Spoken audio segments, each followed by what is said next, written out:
اعوذ باللہ من الشیطان الرجیم بسم اللہ الرحمن الرحیم بدیع السماوات والارض أَنَّىٰ يَكُونُ لَهُ وَلَدٌ وَلَمْ تَكُن لَّهُ صَاحِبَةٌ وَخَلَقَ كُلَّ شَيْءٍ وَهُوَ بِكُلِّ شَيْءٍ عَلِيمٌ۔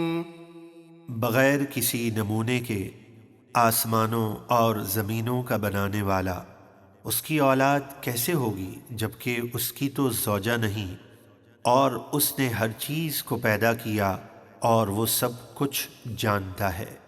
ذَلِكُمُ اللَّهُ رَبُّكُمْ لَا إِلَٰهَ إِلَّا هُوَ خَالِقُ كُلِّ شَيْءٍ فَاعْبُدُوهُ وَهُوَ عَلَىٰ كُلِّ شَيْءٍ وَكِيلٌ۔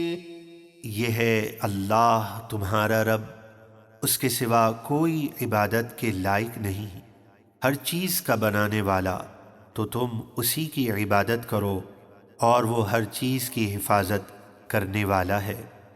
لا تدركه الأبصار وهو يدرك الأبصار وهو اللطيف الخبير۔ آنکھیں اس کا احاطہ نہیں کر سکتی، کیونکہ اللہ حدود اور جہاد سے پاک ہے، اور سب آنکھیں اللہ کے احاطے میں ہیں، اور وہی ہے ہر باریکی کو جاننے والا اور ہر چیز سے خوب خبردار۔ قد جاءكم بصائر من ربكم فمن أبصر فلنفسه ومن عمي فعليها وما أنا عليكم بحفيظ۔ تمہارے پاس تمہارے رب کی طرف سے آنکھیں کھولنے والی دلیلیں آ گئیں، تو جس نے حق کو دیکھا اس نے اپنا فائدہ کیا، اور جو اندھا رہا اس نے اپنا نقصان کیا، اور میں تم پر نگہبان نہیں، یعنی میرے ذمے صرف تبلیغ ہے۔ وَكَذَلِكَ نُصَرِّفُ الْآيَاتِ وَلِيَقُولُوا دَرَسْتَ وَلِنُبَيِّنَهُ لِقَوْمٍ يَعْلَمُونَ۔ اور ہم اسی طرح مختلف انداز سے آیتوں کو بیان کرتے ہیں، اور نتیجہ یہ ہوگا کہ کافر کہیں گے آپ تو لوگوں سے پڑھے ہوئے ہیں، یعنی یہ اللہ کا کلام نہیں، اور مقصد یہ ہے کہ ہم قرآن کو علم والوں پر واضح کر دیں کہ یہ اللہ ہی کا کلام ہے۔ اتبع ما اوحی الیک من ربک لا الہ الا هو واعرض عن المشرکین۔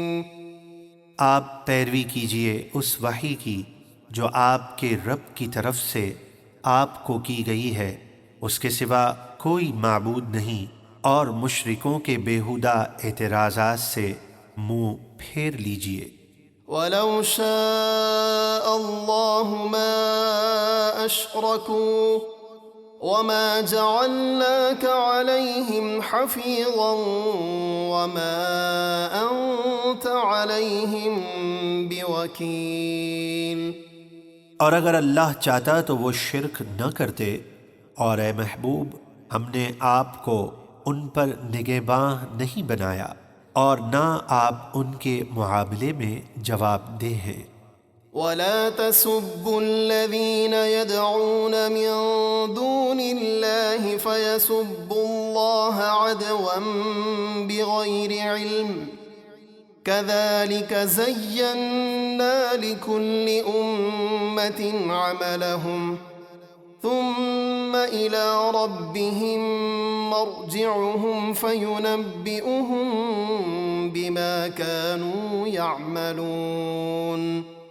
اور اے مسلمانوں، جن کو یہ اللہ کے سوا پوجتے ہیں ان کو برا مت کہو، ورنہ وہ سرکشی اور جہالت کی وجہ سے اللہ کی شان میں بے ادبی کریں گے۔ اسی طرح ہم نے ہر امت کی نگاہ میں اس کے برے عمل اچھے کر کے دکھائے پھر انہیں اپنے رب کی طرف لوٹنا ہے تو وہ انہیں بتا دے گا جو کچھ وہ کرتے تھے۔ وَأَقْسَمُوا بِاللَّهِ جَهْدَ أَيْمَانِهِمْ لَئِن جَاءَتْهُمْ آيَةٌ لَيُؤْمِنُنَّ بِهَا قُلْ إِنَّمَا الْآيَاتُ عِندَ اللَّهِ وَمَا يُشْعِرُكُمْ أَنَّهَا إِذَا جَاءَتْ لَا يُؤْمِنُونَ۔ اور کفار مکہ نے اللہ کی پکی قسمیں کھائیں کہ اگر ان کے پاس کوئی نشانی آئی تو ضرور اس پر ایمان لائیں گے۔ آپ فرما دیجئے نشانیاں تو اللہ ہی کے پاس ہیں، اور اے مسلمانوں تمہیں کیا معلوم کہ جب وہ نشانیاں آئیں گی تو پھر بھی یہ لوگ ایمان نہیں لائیں گے۔ وَنُقَلِّبُ أَفْئِدَتَهُمْ وَأَبْصَارَهُمْ كَمَا لَمْ يُؤْمِنُوا بِهِ أَوَّلَ مَرَّةٍ وَنَذَرُهُمْ فِي طُغْيَانِهِمْ يَعْمَهُونَ۔ اور ہم ان کے دلوں اور آنکھوں کو حق کے ماننے سے پھیر دیتے ہیں جیسا کہ وہ پہلی بار اس رسول معظم پر ایمان نہیں لائے تھے، اور ہم انہیں ان کی سرکشی میں بھٹکتا ہوا چھوڑ دیں گے۔